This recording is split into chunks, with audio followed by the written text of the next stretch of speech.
ما هي صفة الوضوء الكاملة في ضوء ما قررناه من السنن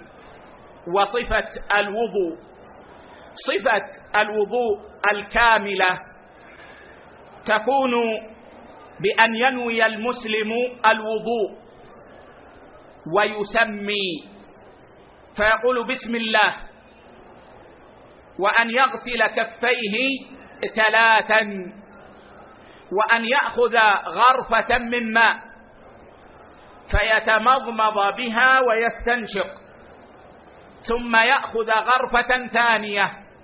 فيتمضمض بها بأن يدير الماء في فمه، ويستنشق بأن يسحب الماء إلى داخل أنفه. ويستحب أن يبالغ في الاستنشاق إلا إذا كان صائما. ثم يغسل وجهه 3 مرات، يغسل وجهه 3 مرات، ثم يغسل يده من أطراف يده اليمنى من أطراف الأصابع إلى أن يشرع في العضد، إلى أن يشرع في العضد، يفعل ذلك 3 مرات. ثم يغسل يده اليسرى من أطراف الأصابع إلى أن يشرع في العضد 3 مرات، ويخلل أصابع اليدين بأن يدخل بعضها في بعض بأن يشبك بينها. ثم يمسح رأسه بماء جديد، فيبدأ بمقدم رأسه إلى قفاه،